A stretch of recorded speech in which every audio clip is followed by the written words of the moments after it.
Hey, welcome to the Steel City Roundtable, your home for real people with real stories, where everyone matters and all stories deserve to be told. So before we get into the show, we do have to go over a legal disclaimer here with you. The views and opinions expressed on the Steel City Roundtable are for entertainment and informational purposes only. We are not professionals or affiliated with any professional organizations. If you are in crisis, please dial 911 immediately and seek professional help. Now, back to your hosts. Hey guys, welcome to the Steel City Roundtable. My name is Mark Nebo and I'm one of your hosts. Thanks for joining us again. I would like to introduce you to a couple people that are very important. First off, to the right is my friend of 20 years, Mr. Kenneth Finnegan. What's going on, buddy? I appreciate the introduction, and I appreciate everyone giving me the time to sit down and speak to everyone. I'm a truck driver, 20 years, and I've known this knucklehead for damn near 25. And I taught you how to drive, bro. You did. Yeah, I did. You did. Yep. You did. Scary times, scary moments. Yeah. Let's learn how to float gears. Yeah, no shit. And so, I'm here, and we're on this adventure, and I think this is really awesome. You know what's going on here. We're glad you're here, man. If you guys don't remember from episode 1, I mentioned Finn a couple times. He was one of the people that helped me get the idea for this podcast, and unfortunately he's been unable to be part of the podcast due to personal obligations, but he was able to make it here today. Our other host, Kelly, she is unable to be here today. Her daughter is going through some medical issues right now, so we just want to say that we love you. You have our prayers, and speedy recovery, and we'll see you soon. Absolutely. Amen. And to my far right is our first in-studio guest. This gentleman and I went through some kind of good stuff and some bad stuff, but his name is Brandon Wood. Thanks for having me, Mark, Finn, JB. Hey. So just a quick brief thing about myself. I grew up in Colorado. Parents moved me to Illinois. Enlisted in the Marine Corps when I was 17. I was in Iraq by 19. I did 2 tours there. I got out. Started a career in MMA. It didn't go the greatest, but it's all right. I chased a dream. I didn't let it go. I got into contracting after that. Went to college a lot. I don't know, like 200-something credits that I don't have a degree for. You know, the normal degree is like 144 credits. I know. We're overachieving there. I'm an overachiever. I'm like Van Wilder. I'm the 7-year senior. Hey, Brandon, I'd just like to say thank you for your service. Appreciate what you're doing. Absolutely. Thanks for your service. I got into contracting work, and then got done with that. Went to MTI, became a welder, and now I work in the Plumber Pipe Fitter Union out in Springfield, Illinois. Recession proof. Yeah, recession proof. You Yeah. always have a job. Yeah. I am glad you made the trip in from Illinois. He flew in yesterday. I'm really glad you're here, man. It's been a while since I've seen you. I know, almost a year. Yeah, man. So Brandon and I don't have the best making friends story. We met in treatment for addiction. Brandon, why don't you tell them a little bit about your journey down to Florida? Oh, so, all right. I originally tried to get clean in 2021 or 2020. That didn't go so hot. It was 2022 down in Florida or 2023, bro. Okay, yeah, 2023. timeline's all off. Yeah, man. That's what happens when you're an addict. You know what I mean? Right? You forget shit. Or you get hit in the head a lot, So, the short-term memory's not the greatest. What's your name? No. Jim, nice to meet you. So I tried to get clean. I was trying to save a marriage, and I tried to get clean for the wrong reasons, I've been there, brother. I didn't want to be clean. I wanted to save my marriage, and that wasn't the right reason. She ended up divorcing me, which I knew was coming, so, it is what it is. But I quickly relapsed, and about May of last year, I was so bad on Mother's Day. I was so high and drunk that I couldn't even send a Happy Mother's Day text. My hands were just twitching, And that's when I had my moment of clarity. Like, I'm not dying like this. I've done a lot in my life. This is your epiphany. Yeah, I'm not dying like this. This is, no, it's. So I made some phone calls. I knew about our spot down in Florida. A close friend of mine that passed. He had just gotten back from there and told me I needed to go down. So I went down and spent 14 days in detox. I don't know why, but I think they saw some of your MMA fights and wanted their money back. right? I'll bet the little guy for $100. Shit. Probably. Or they saw the fights like, no, maybe we need to send him somewhere else where there's barred up windows. Yeah, maybe they need to lock you in a room. Oh my goodness. But then when I finally got moved over to Final Destination for treatment, that's when I met Mark. And Mark was the first one to say, hey man, let me show you around. And we just clicked right off of that. Yeah, I was the unofficial mayor of rehab, which is really not a position you want.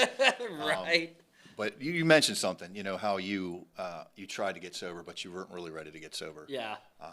In 2017, I was in the same boat. I was trying to save a marriage. I was still working as a police officer, so I was having all the issues that I had with that. And I realized when I was trying to get clean that I was just getting clean because I wanted to learn how to drink like a responsible adult. Yeah. I wanted to learn to do what everybody else does. Right. Like have 2 or 3 drinks and go home. Yeah. So I did my little bit of time of meetings and whatnot, and then I was right back out there within a couple months. So I get that, man. That's a tough spot to be in because, Kenny, as well, like you have to be ready. Like you have to, sometimes you got to hit that bottom of the well and have nowhere else to go. Yeah, exactly. For you to realize that that's what has to happen, When you got to that point, when you were sitting there and you were, not able to text your mother, what was what was the real thoughts that went around in your head? Oh man. Well, two things happened. So another good friend of mine, someone I considered a brother, and I still consider his family. I was supposed to go to church with them that morning, and I mean, church is their service is at like 10 or 10:30, and I mean, I've still got a gram left because I bought an 8-ball, and I couldn't put that down, and it's 9:00 in the morning where I should be getting ready, and I'm still trying to shovel the last little bit up my nose, and when I couldn't go to church with someone I considered a second mom, or even text my mom, Happy Mother's Day until I think it was like 7:00 at night before I could even function right. That was a low, when you can't tell the people you love them because you're so messed up. That was like what are you doing? So in a day period, 24 hours in that time frame, how high were you in that duration? Because you said, church starts at 9. Yeah. You're getting ready. You have a gram left. When did you start coming down that you, at that point, I need to re-up to function for the next couple hours so I can participate I in mean, I don't know if you guys have ever heard the term drinking yourself sober. Mm-hmm. When you get to the levels of coke that I was doing, I make a joke like I'd make Scarface blush, like they could call me the Hoover,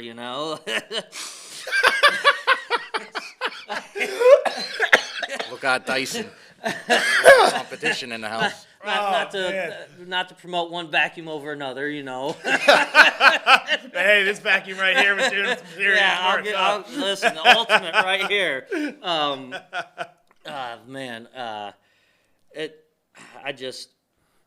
You'd get moments of clarity because the dopamine levels and the amount of high, the level of high that you are, Yeah. it starts to fluctuate, especially for those of you that have done coke. The drip, you know. Yeah. When that hits, you know, that's a whole nother high. It just re-ups. And between it being like clogged up and a drip, I was like, what am I doing? So how much do you think you would go through in a day when you were like banging it hard? At least an 8-ball. So let's ask you this, we got an idea of what you were doing. Yeah. How did it start? Like, what was the reasoning, or how did you start using? So it started. I dabbled in it before, and I've done a lot of different drugs.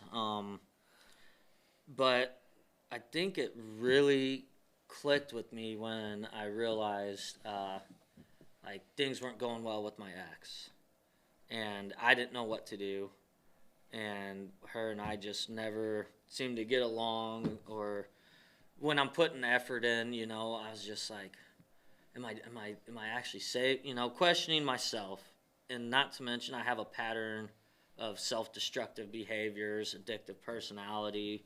So now you throw in, questioning your marriage, like really wanting to spend the rest of your life with someone, but you don't know how you're going to fix it. Right. Like, how do you fix your screw-ups but I'm still okay, but I'm How not. long were you guys married together, and did she know at any part of this whole marriage that you had? Yeah, this issue? she knew. She had discovered it a couple different ways, or a couple different times, but yeah, it was just one of those things where between COVID, where I was at personally, where the marriage was at, it was just a perfect hurricane, perfect storm, and the cocaine was like, I got you. Now, for you, were you addicted do you think you were addicted the first time you used it? No, 'Cause a lot no. of people say, I use it once and I'm addicted, you know what I mean? No, I'd done it long before I ever had met her. So you were like a recreational guy. Yeah, I was right? recreational. Like, I'd be drunk, and Buddy'd be like, "Hey, man, you're a little drunk," All the people I know that like cocaine, it always started with drinking.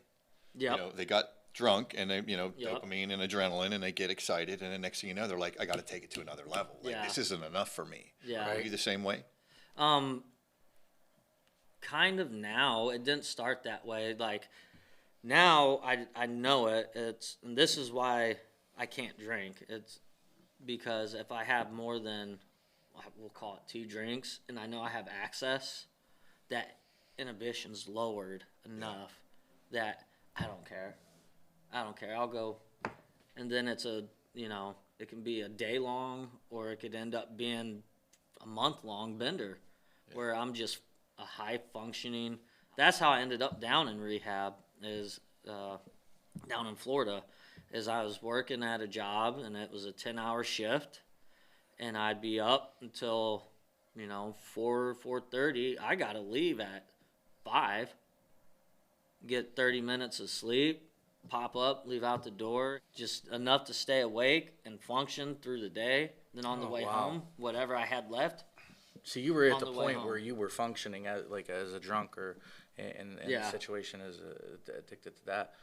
You had to do it. Yeah, oh yeah, I had to do it. You would get sick if you didn't. I don't know. You never found out. I never. So there was Probably more never. just not wanting That's to a fall great. asleep. Yeah. So there, To be so honest.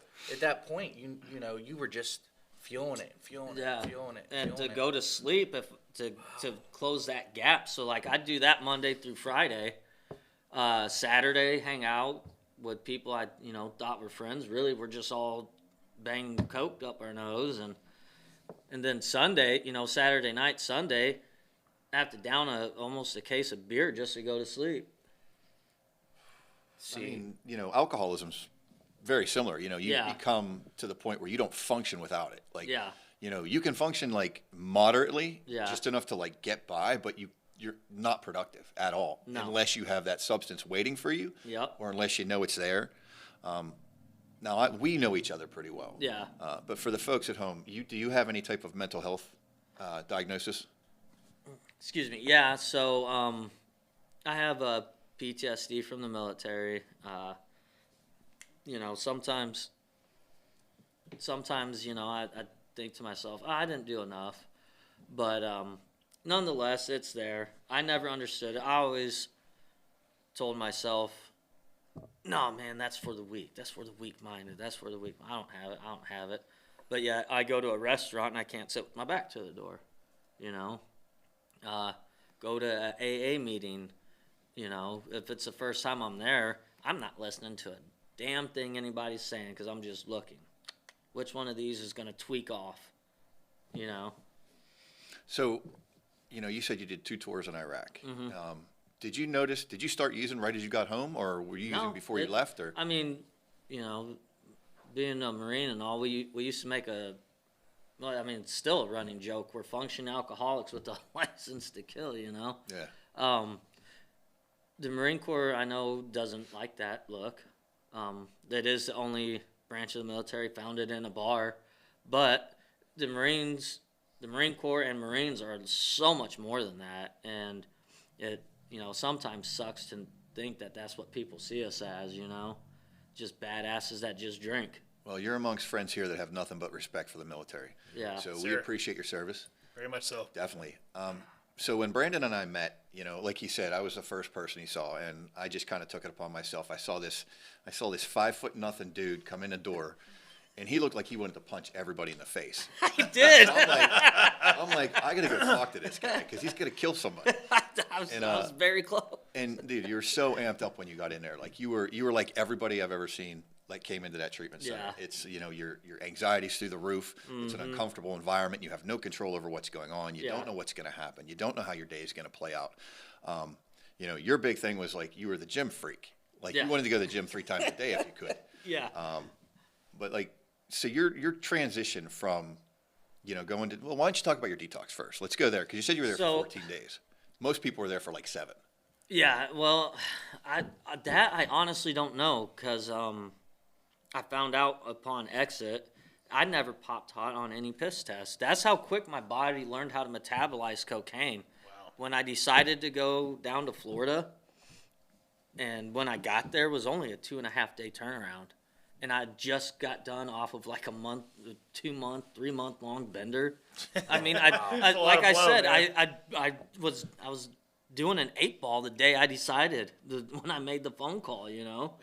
I've joked about it before. I was on a plane reading the big book of Alcoholics Anonymous, ripping Jack Daniels and Diet Coke. Yeah. all the way down to Florida. And it's He like, texts me, hey, I'm tuned up, but I've read the first 10 steps of AA.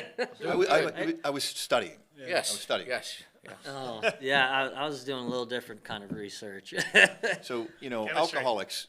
Go ahead, John. No, I just said he's doing different research, chemistry. Yeah, I was in chemistry. So alcoholics. Why did I start that?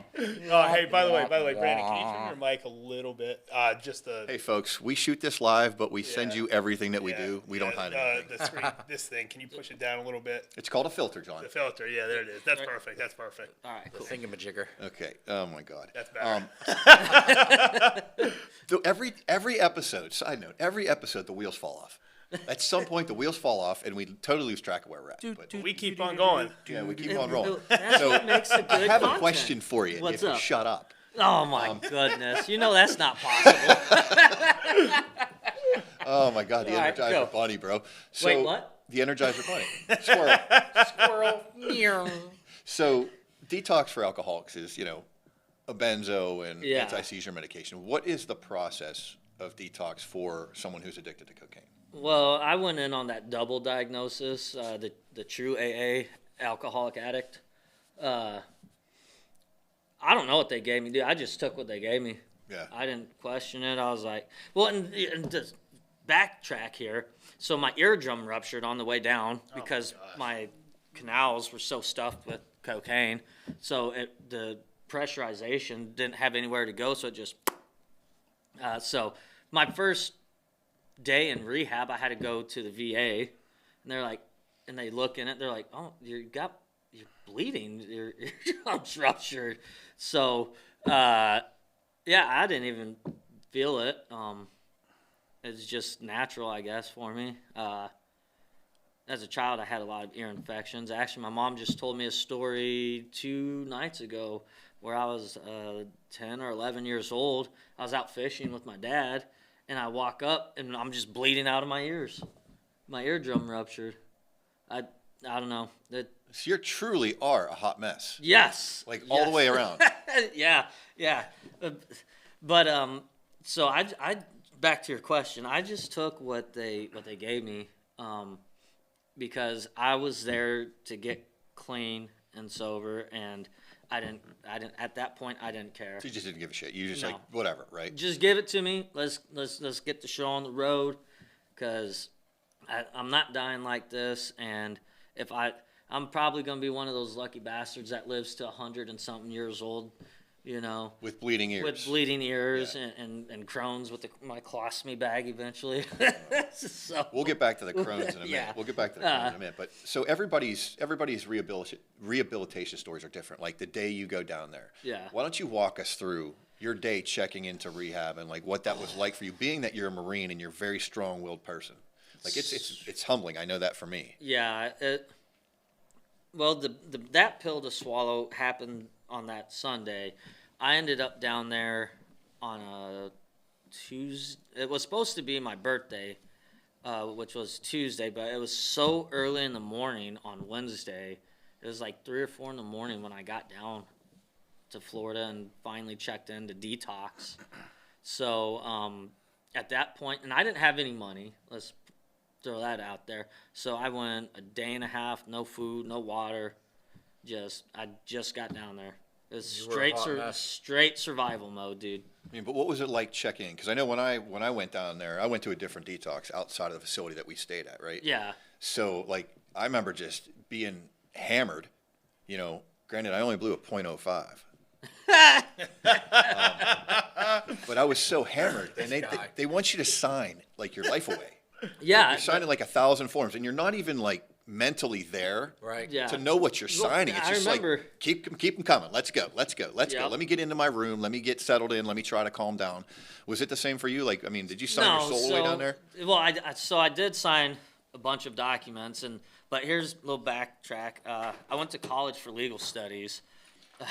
So there's where 100 of my 200 and something credits came from. I was gonna be a paralegal and figure out a discipline in law that I want to be a lawyer for, and but anyways, so the whole time I'm signing all these, and I'm like, none of these are admissible in court. I'm not in the right state of mind to be signing legal documents, and I mean, any half-wit paralegal or lawyer knows that's the case. So, are you already thinking about an exit plan at this point? Yes. I was in survival mode, bro. I was already thinking, all right, if this place sucks, I can just say none of those documents are admissible. I was not in the right state of mind, and suck it. Here's a buffet of dicks. Right? Yeah. That's exactly what I was thinking. I mean, because I was kind of the same way. I was kind of the same way when I got down there. Like I said, I went to a different detox facility. I got down there at like 11 o'clock at night. Yeah. And I get in this place, and it's like deliverance. Like there's just a bunch of like strung out people wandering around at 11 o'clock at night, right? Just wandering around. There's just nobody watching them. Nobody Yeah. telling them to sit down. So like for No me, structure. there was none. Yeah, There was none. So when I got down there, I was like, I am not staying here because I'm not paying for this shit, right? Like, so the lady, she was nice. I mean, she did convince me to come there, so I'm still kind of angry about that. Oh, we're top 3 in Florida. No, you're not. So I'm wandering around with her, and she's like, well, what do you want to do? I'm like, what do you mean, what do I want to do? I don't want to stay here. And she's like, well, you can either go get a hotel room, or you can stay here the night. And I was like, yeah, me in a hotel room. Not That's a good a real idea. good idea, right? I just drank all day. It's not like I'm not going to go drink there, right? How many minis can they fit in the mini bar? So I ended up staying there, but like 7 days later, I was out. I was gone because it was such a bad place to be. Yeah. So saying that, you know, you went to the detox that was part of our rehab facility. Yeah. correct? So it's funny because the first time I tried to get clean, I went to a place in Springfield where I live, and I think the first night 2 people had to be revived. Sheesh. Narcan's flying everywhere. Wow. You know. See, I said this to Mark when he was down there, and this goes to say just in every single area across the board. And different counties, different cities, we have these rehabilitation centers. Yeah. But how often are they really putting in the effort to, not treat you as a, consumer in and out process and, just to grab the money from the state or you and actually give you the tools Yeah. so that you can take that next step? Well, I am And going to tell you actually- this. Like, do they actually care? Or Yeah, I'm going to tell you this. The only reason why, I'm going to say this for me 100%, but I'm pretty sure it's the same for you. The only reason why we're even close to being successful in recovery is because the treatment center we went to, that was their focus. Their focus was finding out why you do what you do. Yeah. Like Tyler and Clyde, those Yes. guys were amazing. Yes, thank you. So shout out to Tyler and Clyde, you know who you are. They took the time to sit down and really try to help us with coping mechanisms. Tyler was a great therapist. He really tried to get behind you. I remember the first day he made you break down. Oh, it was, That son of a bitch was so good. So So good. calculated and pinpointed. I'm looking at Like, our how buddy did Matt, you and I'm going, here it squeeze? comes. Here it comes. Tyler's got him. Can you guys tell us a little bit about that? I'm curious. Yeah. What Oh do they man, do? we're. I love it. We're all over the place. My ADHD brain is so comfortable. You're in good company. I'm so comfortable because we're all over the place. And you're sitting facing the door. Yes, exactly. But the window's driving me nuts. No. I'm kidding. So you handle this one. Tell them your side. How Oh. your interaction with Tyler went. So, Tyler, he's very calculated. He is very smart, and he listens. And that was the secret. Is I didn't think, because this was only like week 2 for me. So at this point, based off of my first experience, I didn't think anybody was actually listening. I didn't know if it was a turnstile. Dude, and rehab. you were Yeah. Fort Knox down there. You weren't giving up anything. No. You weren't sharing a No. single thing. You were just sitting in a No. corner, angry. Yep. Break time. I was, Shell, huh? I was angry. I was like, "What am I actually ready?" And I was, because I could have left. Where we were at, they had techs, but it was a more realistic living style. You lived in an apartment, and you went shopping at Walmart. Yeah, we had accountability. And the techs were there, and if you messed up, you were gone. But they also gave you the room to mess up to find out who was actually trying to. And when I was there, people got caught and asked to leave, But back to Tyler. So the few things that I did share, I didn't think anybody was listening about, and I never thought anything of. And Tyler gave me a homework assignment one day, and Do you mind if I ask what that was?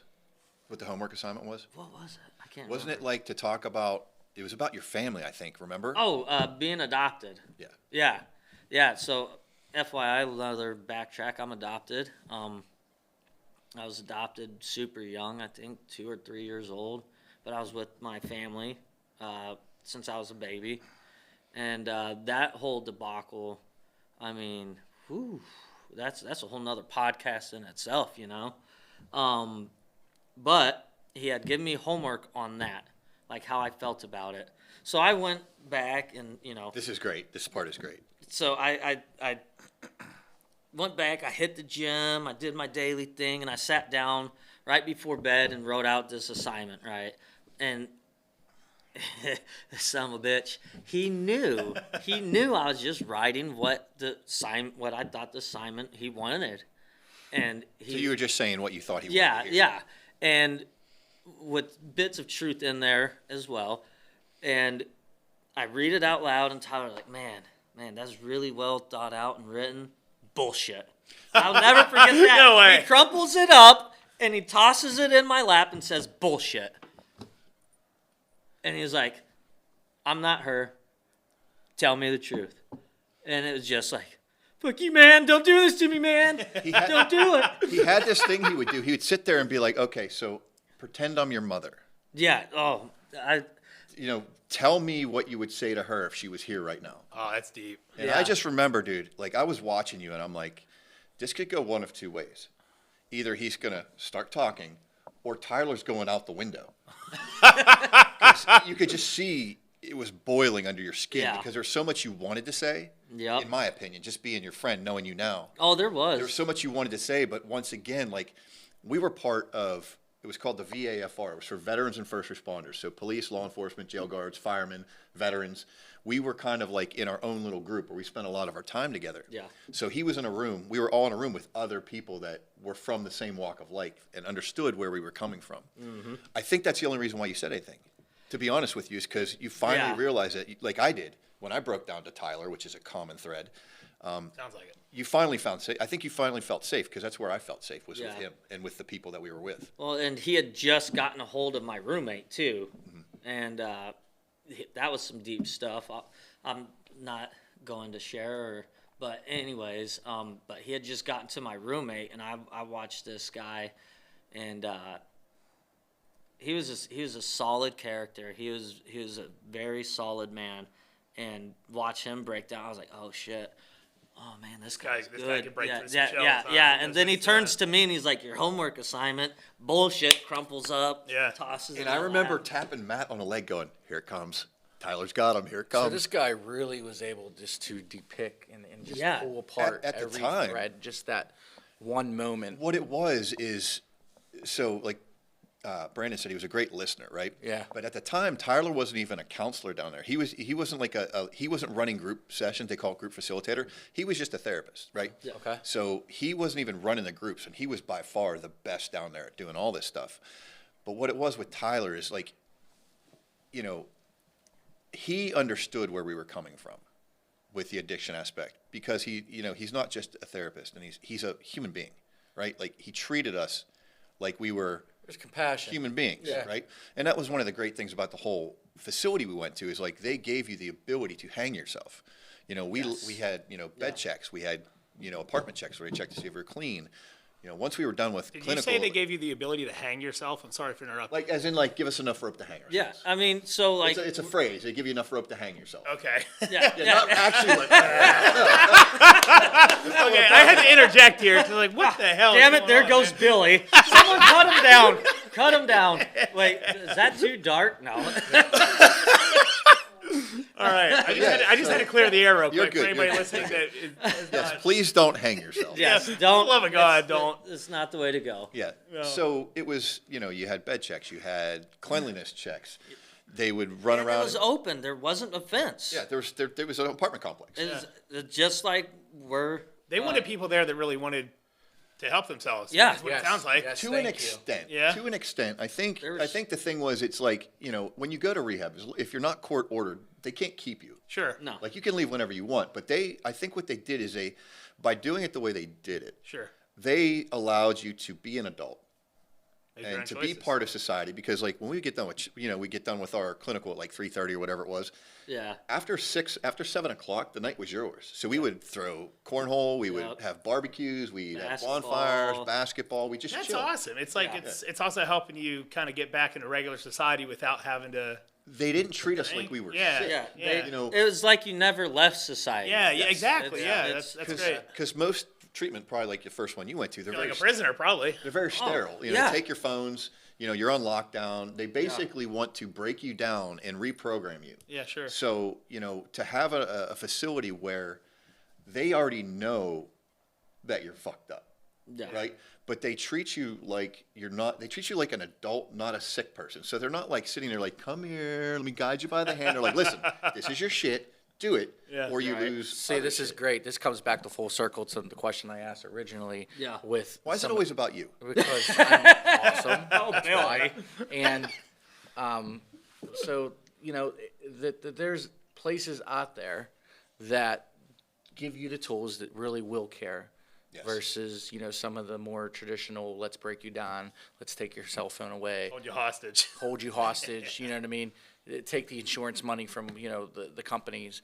You have, facilities out there that really, that's awesome. And for the folks at home, if anybody out there is thinking about going to treatment, we don't promote any facilities here, but if you contact us via our email or via social media, we can put you in touch with someone at this treatment center. Absolutely. Like I said, we don't promote, we don't advise you to go anywhere, but we will give you the information that we have. So that's just out there for you. And if you the want it. email is on the board directly behind Kenny's head. So, Still Come on, City Glenn, get out of the Roundtable. way. Still City Roundtable at gmail.com. Yes.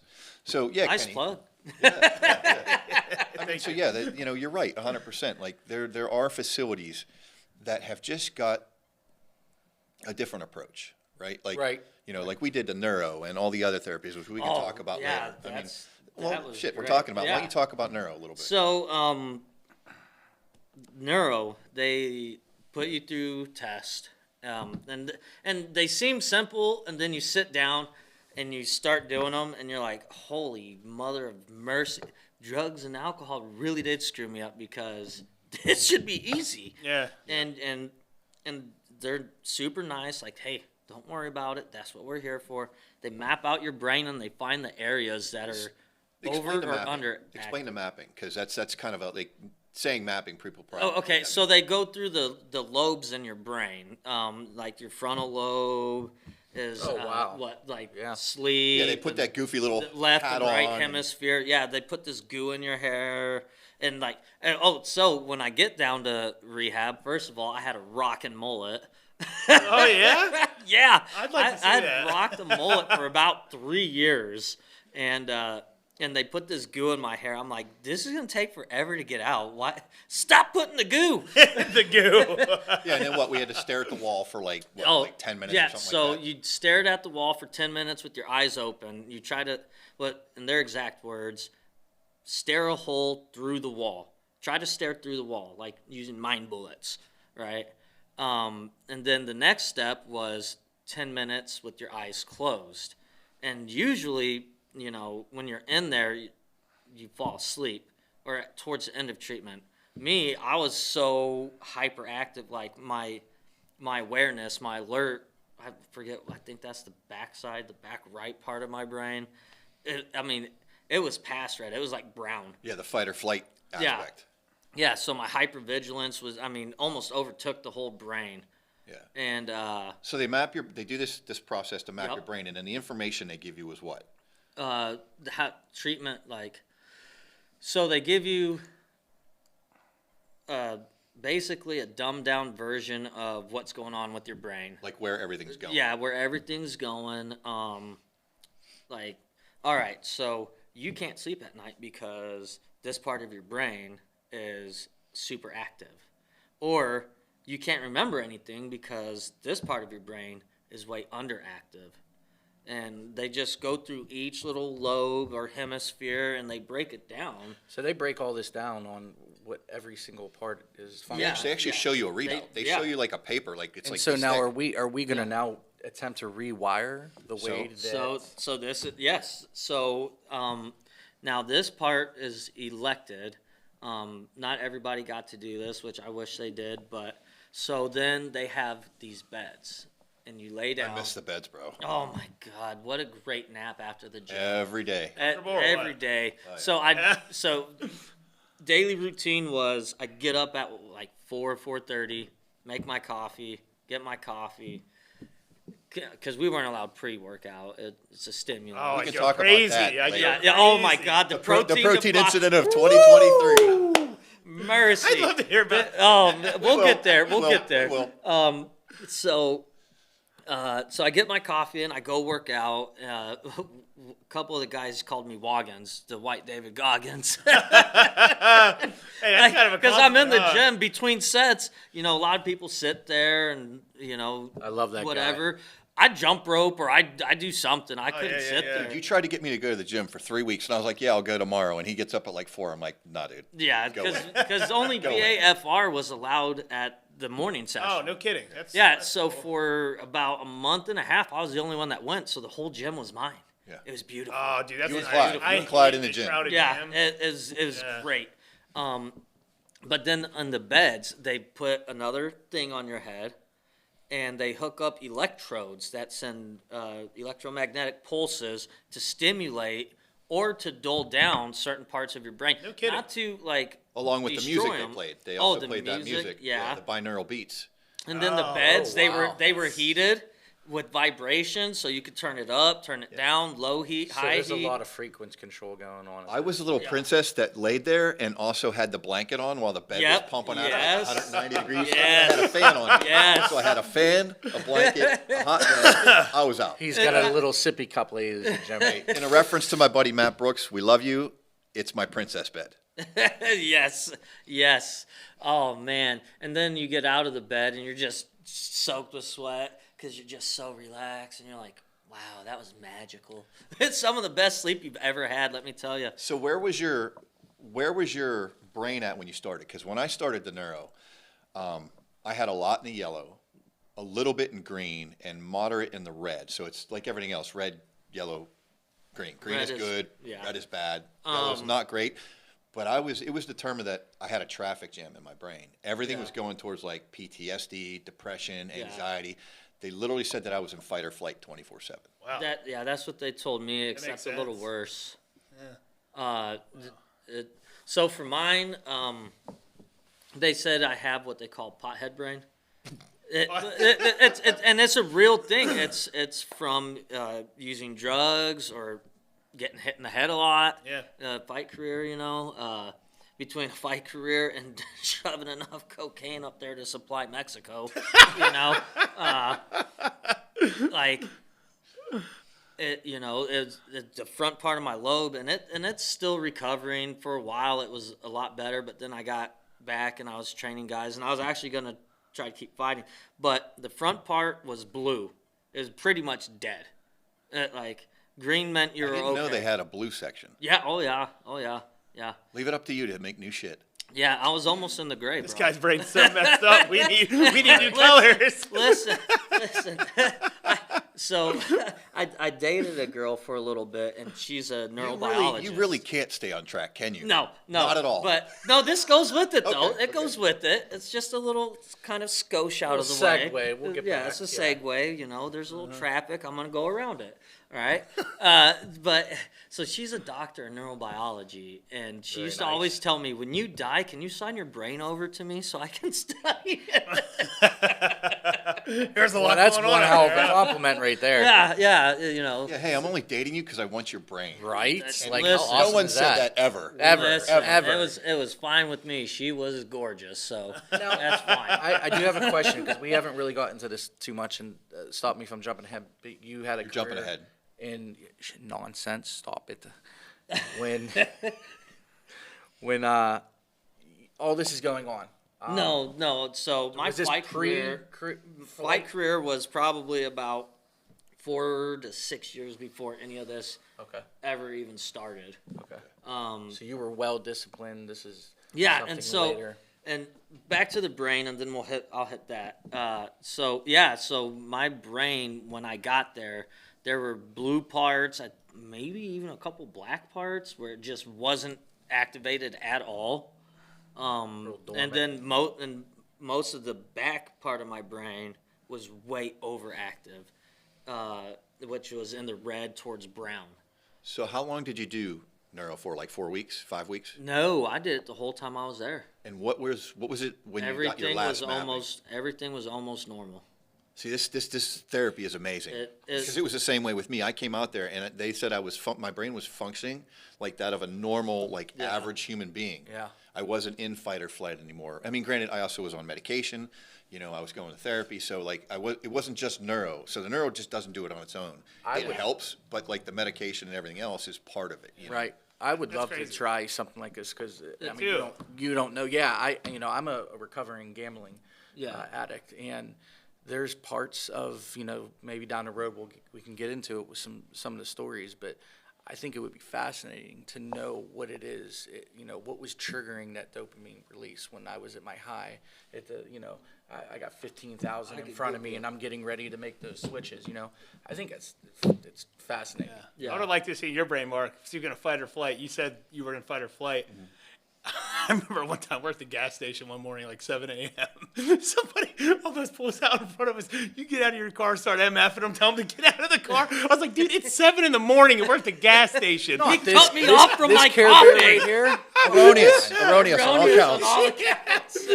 That did not happen. He's the Care Bear with the heart, little, the moon on him. All right, so we're gonna sidetrack a little bit. Since you brought it up, John, thank you. I tend to have a little bit of a temper. No. And when I was drinking, I had no control. Oh, I literally would snap. I remember I was sitting at Sheetz one night, and I was going to get my roadies to go home from work. Roadies. And some like 60-year-old guy was messing around with his wallet in the counter, and I think I literally was like, dude, die already. Like, get out of my way. Yeah. And I don't, like, Jeez. things you shouldn't say. Ruthless people. I was ruthless when I drank. I was Yeah. ruthless. I was just Very not a good. serious. I was not a good person, you know. And like you, the neuro was amazing because I literally think that they reprogrammed my brain, so it started to learn how to fire properly. They didn't fix it, right? But they gave me that. They got rid of enough of the bad shit, so that the good shit was starting to make its way to the Yeah. part of the brain it needed to go. Tools. I keep saying this. Tools. Yeah, and then, you know, Yeah. after get back doing the Replace the bad rehab shit with and the good doing shit. doing the therapy and going to AA meetings, like all that stuff Yeah. worked out well. Now, did you do the EMDR when you were there? Yeah. I did it the What's that last for those month. of us that don't know? So EMDR is a type of therapy where I think it's called eye movement reprocessing and Yeah. desensitization, or however you say that word. Yeah. So basically, sometimes they'll put little paddles in your hand, Sure. and you hold them like this, and they buzz back and forth. And what it does is it allows you, it opens up both sides of your brain so that you can actually recall. So So it's a trauma therapy, right? Yeah. So like for me, I didn't even realize the whole situation with being adopted and how it all went down was even a problem because our brains are so powerful. Something as small or big as that gets repressed immediately. It's boom. vault. I don't like this. Say This goodnight, is Gracie. this is bullshit. Yeah. Boom, and it gets shoved down. Well, you remember doing the trauma tree, right? Yeah. Where you had to write down all your traumas Oh, and my scale them. Yeah. Like, if you're anything like me, like some of the most serious shit that happened in my life was like a 2 or a 3 out of 10. Yeah. But then, like, you know, certain things that you think, like, I think I talked about it in the last episode, like the one relationship that really messed me up, that was Yeah. like a 9. But being in Brooklyn during 9/11 was like a 4.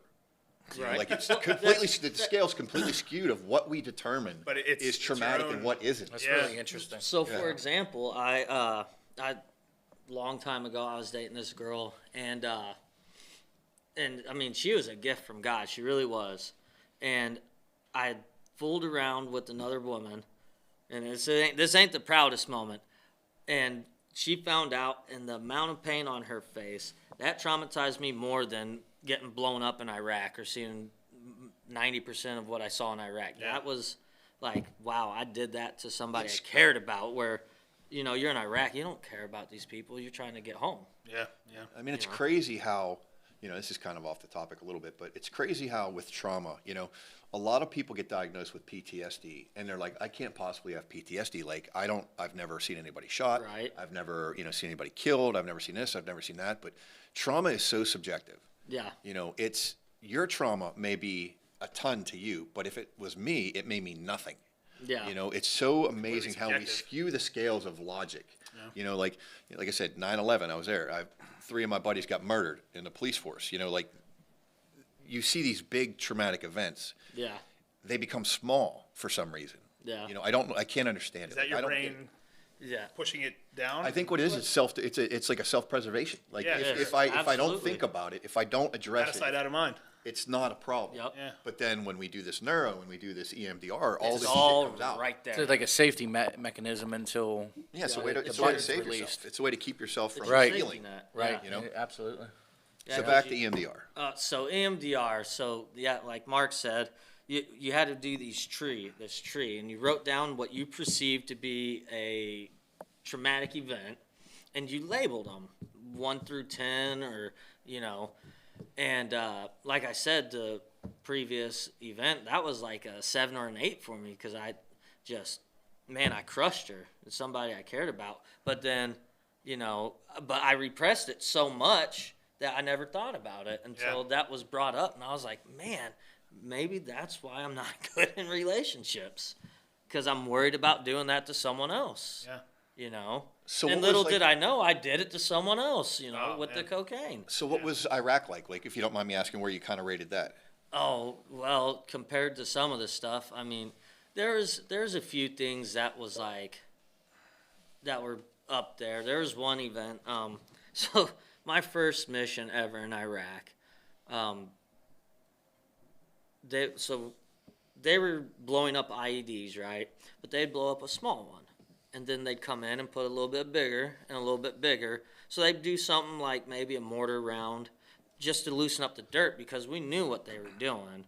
So if we saw loose dirt, we knew that meant an IED was there. If we saw wires, we knew an IED was there. If nobody was around, we knew for sure an IED was there. Like, hold up, right? So they're blowing IEDs, and this was before the pressure plates and the remote detonation, like the digital remote detonations. These were all command wire at this point. So they were off hiding somewhere. Yeah, so they were Physically off hardwiring hiding. all this together. Yeah, You know, IED, for anybody that doesn't know, is an explosive, right? improvised explosive device. So they sent us out to start filling in the middle of the day. I think it was during Ramadan too, it was during one of their religious holidays, and it was close to Christmas. And they sent my squad out with a big truck full of concrete or Quikrete and a water buffalo, which is a giant water container.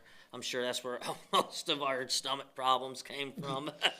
Because Lord knows when the last time them things were cleaned. And let's be real, some 19, 18-year-old kid told to clean a water buffalo. I mean, it holds like 800 or 900 gallons. So you got to think some kid is not going to give a shit about cleaning. Like, man, Yeah. I got the new one over here. But so we get sent out, and we're about to fill in this one. That was giant. I mean, it was probably the size of this table, the width and depth. Sheesh. Yeah. And I remember looking over, and my Sergeant Mason, was looking down in there. And I looked back, and I was a turret gunner. I love turret gunner. The bullets on my arm, 240 was my favorite weapon. But anyways, I remember looking back and saying, hey, you better not look in there too long. They'll blow you up. I mean, on cue. No way. Boom. Right? Oh my gosh. Luckily, these stupid assholes had put it in upside down. So they put the pointy side up, which that's not where the shrapnel comes from. That's just the fuse that detonates. It's the big side on a 155 round that expands and gives you all the shrapnel. So all the shrapnel luckily went into the ground. Oh my goodness. But I mean, for about 2 minutes, you couldn't see anything but the dirt and the dust from what we called the moon powder. How many feet away are you at this point? I don't know, about 20, 30 yards. So well within kill zone for explosion that big. So, or maybe not kill, but what we call critical injury.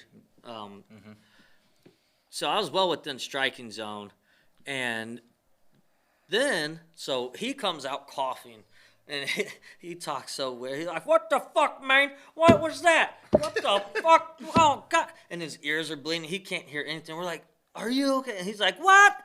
I can't hear you." We're like, oh shit! All right, he's alive, but he's pretty messed up.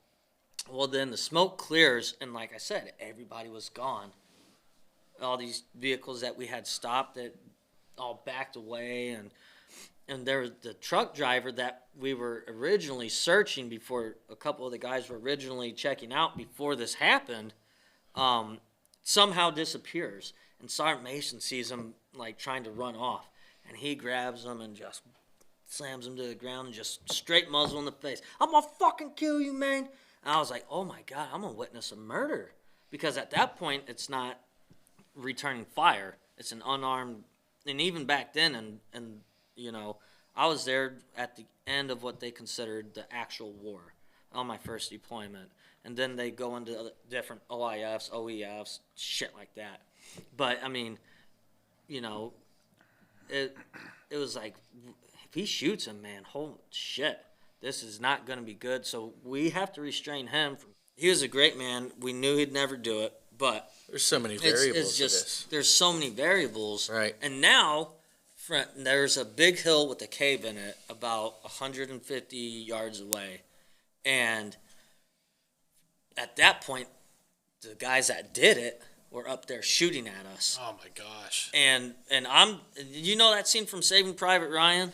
The opening scene? Yeah. At this point, I'm in that mode. So now you're in straight fight or flight mode, and I'm ready to shoot something. And they're shooting, and I'm not even realizing they're shooting up my vehicle. They're trying to take me out of the turret because I was on the 50 cal. Wow.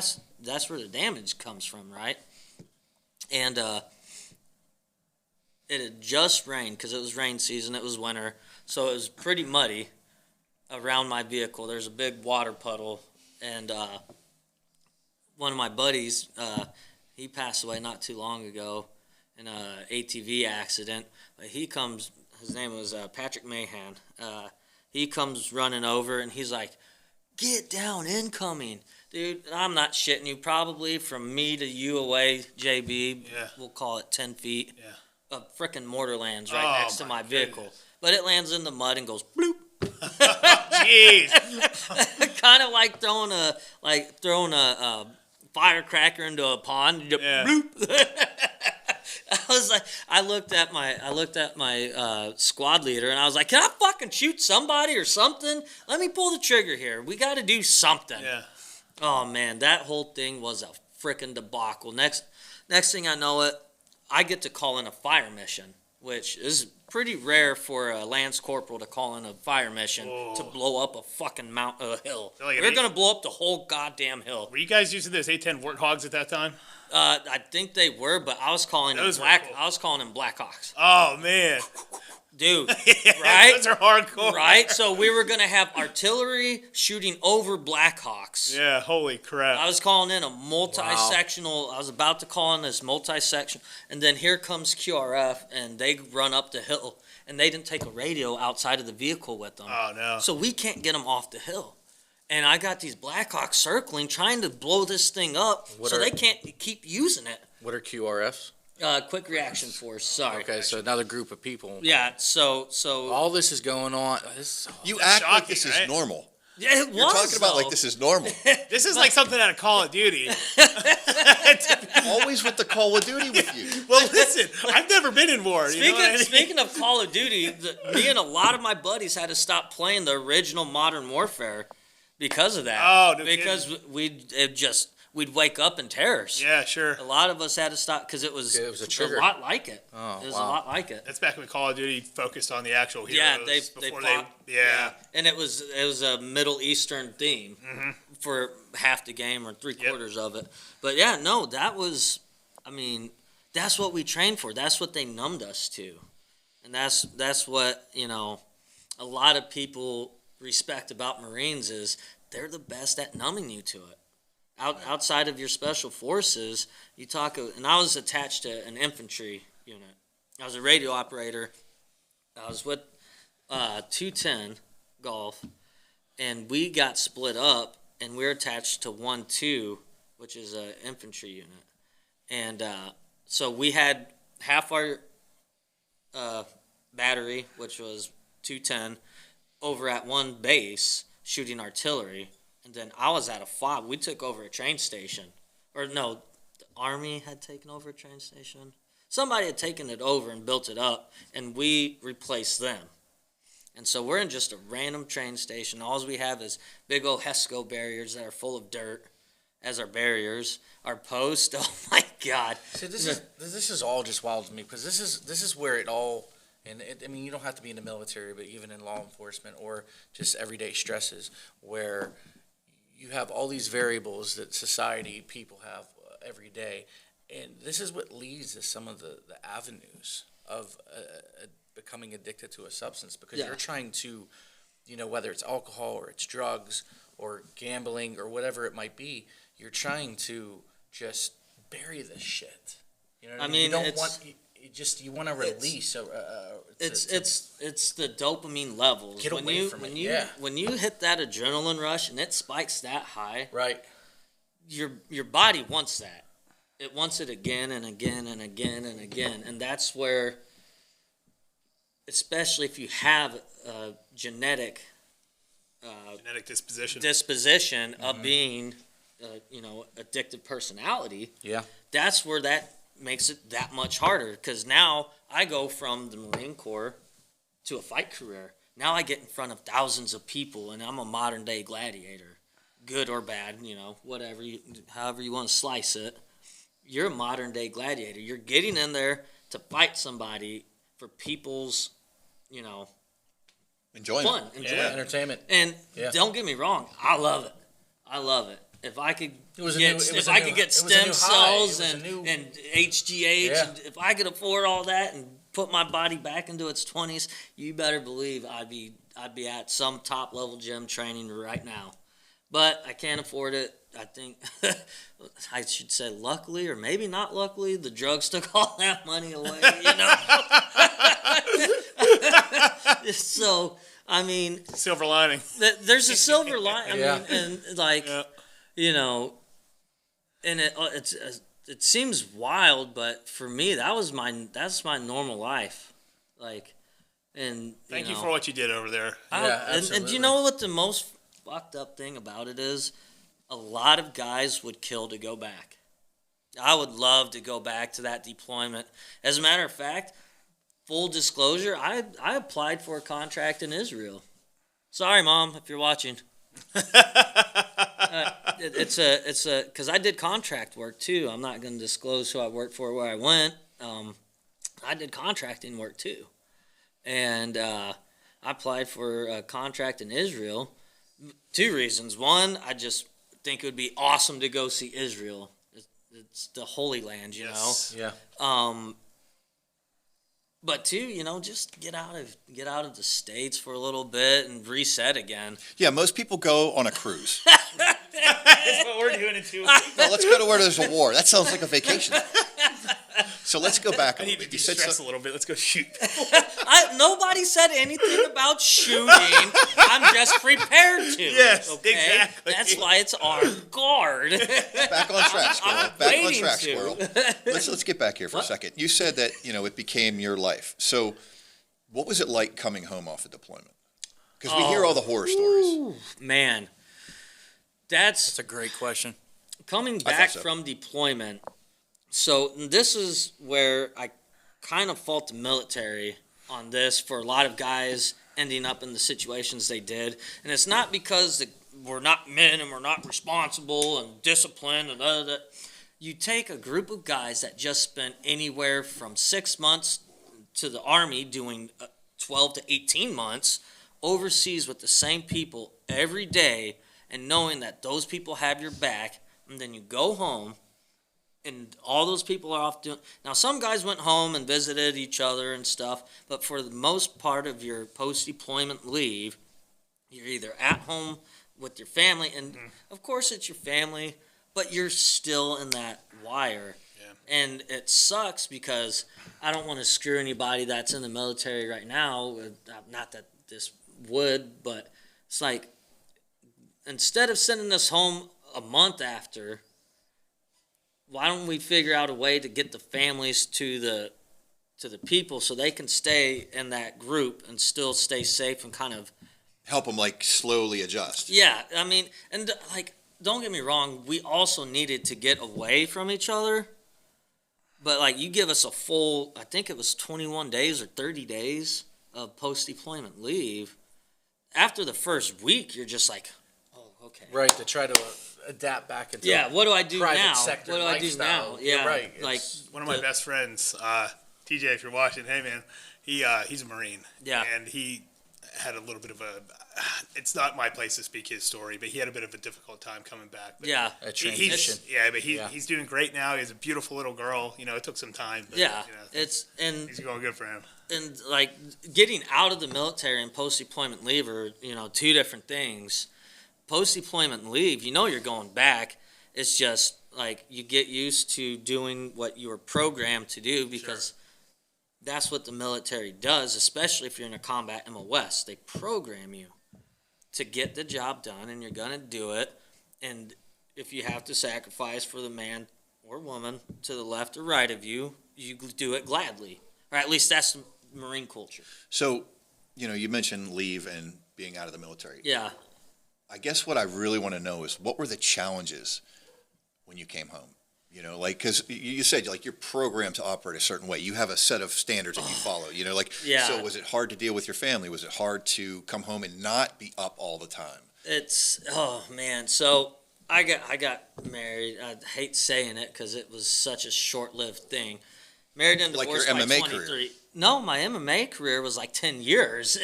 I didn't say it was successful. I didn't say it was successful. Ladies and gentlemen, that's Mark trying to throw his zinger in there. Just write that Hey, down. you see how FYI, Kenny's not here every week. It's just he's going after. Hey, do you see how I slipped that jab? Yeah, I see it, brother. I see it.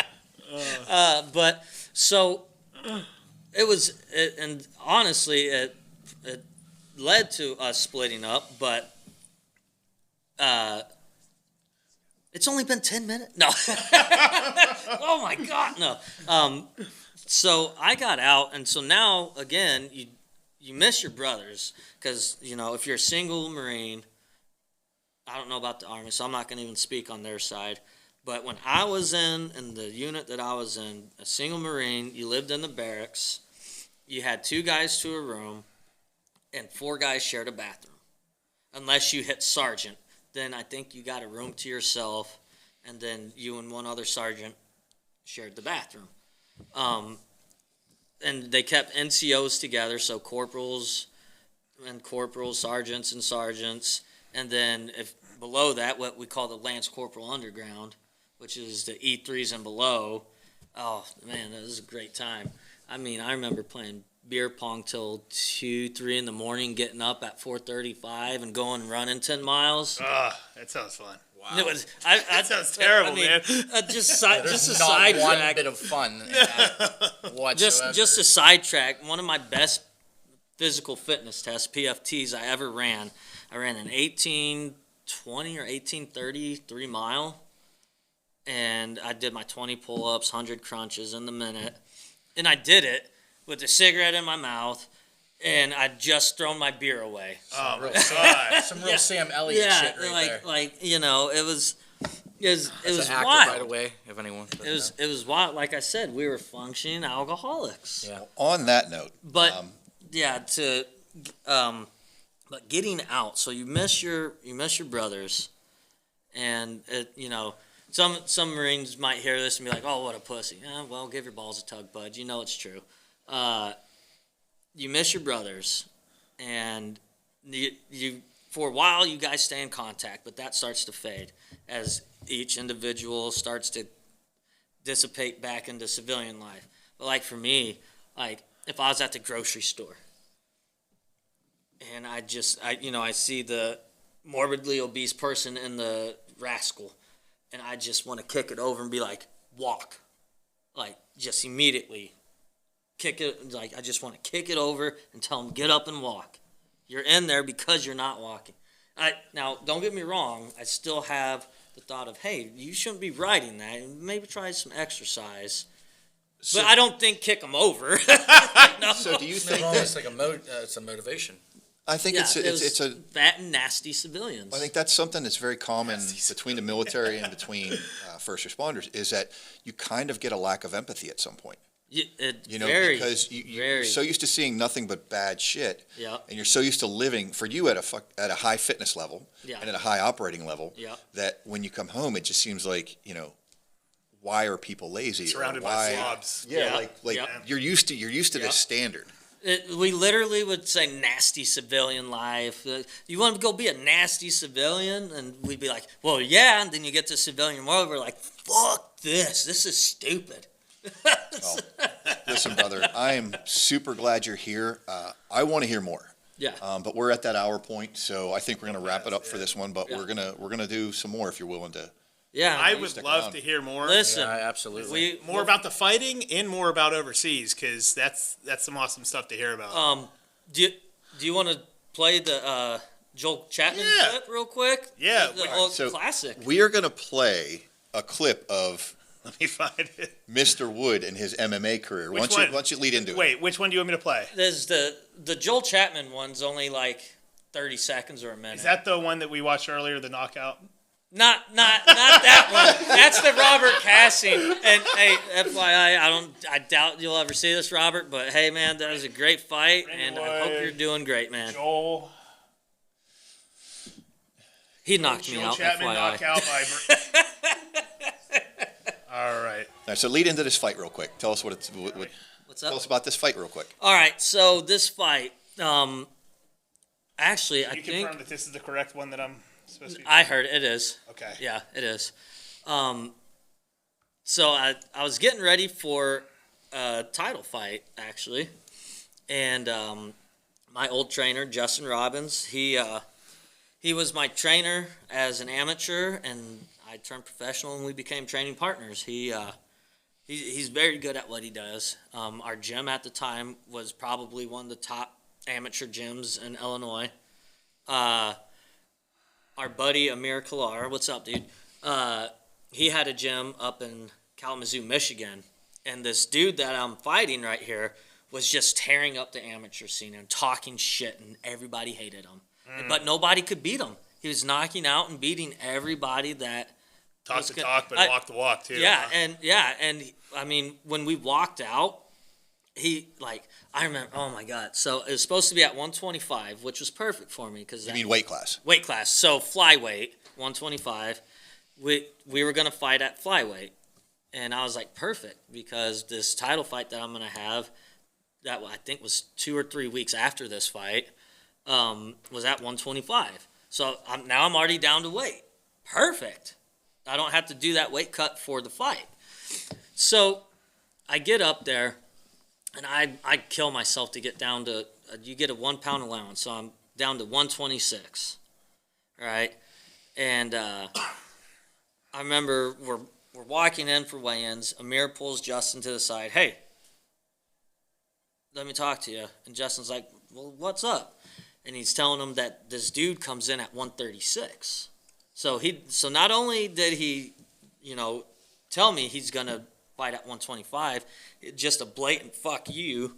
And he weighs in at bantamweight. Excuse me. So Amir's telling Justin this, and Justin's like, well, ask him. I guarantee you, I know what he says. Amir's like, hey, he came in at 136. Is that okay? I said, fuck him. I told him, I said, everything he asked for, give it to him on a platinum platter. Not even a silver. Get out the good stuff, right? And this was right after Dan Henderson knocked out Mike Bisping in that famous overhand. And I said, I'm going to Dan Henderson this fool, right? All right, lead into it. So wanna see hold on, it gets better. So next morning, we're at breakfast.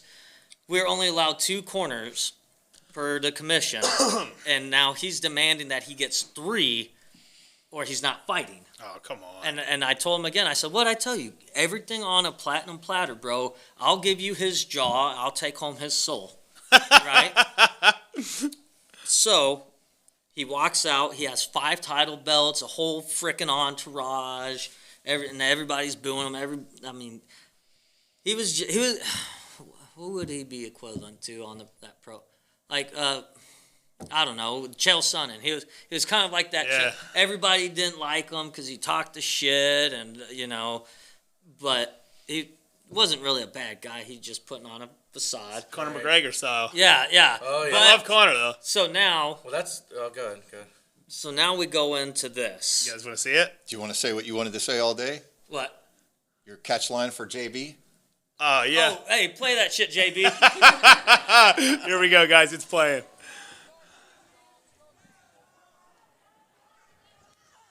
Ooh! Let's go. Was it that quick? Yeah. Let's go. I think. Wow. Hey, that was executed flawlessly. Let me go ahead and. I think that clip was about 30 seconds Yeah. into the fight. So the knockouts within the first 15, I think, and the whole thing was only like a minute. And for those of you that didn't recognize, Jeremy Horn, a super icon in MMA, was the referee. Really? And I'm trying not to be starstruck, and I just promised everybody I'm going to Dan Henderson this dude, and I'm like, oh shit, here's Jeremy Horn, and now, pop! Hey. There's nothing, that fight, there's very few that come, that's like top 3 my favorite fights. You did what you set out to do. I In a did. very impressive style. At I that. Dan Hendersoned his Yeah. ass. All right. On that note, Mike Tyson. Say goodnight, Gracie. So we're all going to say our words real quick, and then Brandon, you can take us out and say some things to the people. But I just want to thank everybody for coming and watching us again. As always, we love you, and the Steel City Roundtable was here so people have an avenue like Brandon to sit down and talk about some stuff and have a little fun with it. So I appreciate you guys tuning in, and on to Kenny. Yeah, absolutely. Just thanks for it, to come back and be a guest host and sharing your story, man. Just Yeah, absolutely, everything, man. Absolutely. Brandon, what do you want to say to the folks? First of all, thank you guys for having me. This is this has kind of been a dream of mine to be on a podcast. Well, I mean, we only have like 6 viewers, so I mean, I don't know Hey, if this is listen. one you Hey, we want. got like 60-some views already, all right? Listen, this is great, and especially as a fighter, you've always wanted to be on the Joe Rogan, but this is still awesome, and you guys are doing a wonderful thing here, and even if it's 6 or 60, you might be helping somebody, and Absolutely. for me, to you, the audience, thanks for watching and dealing with my crazy ass. If there's anybody out there that's doubting or just struggling, we all still face our demons and we deal with them in different ways. Don't be afraid to pull the trigger if you need the help. Pull the trigger. Make the Maybe phone rephrase call. that. That's super dark, bro. Wow. Wow. Okay. There is a voice Sorry. to be heard if you're in their ears to hear your voice. No If way. need help. Who does that? He meant reach out for help. Pick up the phone. Pick up the phone. Reach out. Absolutely. Hey, look, he's Reach turning out. cherry. I think we have reached our maximum redness on Mark today. Yeah, man. Everyone write that down. Yeah, Call- that might be edited. I don't know. Let's start that again. Any final words, Brandon, for us? For Yes. the viewers. Thank you guys for listening, putting up with my crazy ass. We all have those demons, rather we're in recovery or trying to figure it out. If it is questionable, make the phone call. I think Mark has the same thing. When the phone weighs 1,000 pounds, that's when you need to pick it up the most. And like for me, I'm gonna say it. It is Palm Sunday, and my higher power is Christ, and I walk with Him. I'm flawed. I'm extremely flawed. My language is that of a sailor, but nonetheless, He's my Savior, and the more I grow with Him, the easier things get. So, We're all find flawed, bro. find church on Sunday next week, and Amen. go in and Amen to that. We celebrate the you some resurrection Jesus. next Sunday. Yep, get some Jesus. So, love you guys. I hope maybe this helps somebody, and can't wait to be back. Well, brother, I love you. You're my brother. I'm glad you're here. So I guess, JB, take us home. Thank you guys for tuning in today. We appreciate it. Brandon, thank you for being here. Thank you for sharing your stories. Finn, thanks for being a special guest host with us today. And Mark, of course, for bringing all this together. Thank you guys. Like we said earlier, steelcityroundtable@gmail.com. Feel free to reach out with any ideas, any constructive criticism, or if you want to be on the show, be happy to help you. Because again, that's what we're here for, is we're here to help people. Like Brandon said, whether it's 6 people or 60 people, if we help one person, that's more than enough for us. So back to you guys. All right, folks, we love you. Till the next time. Thank you guys.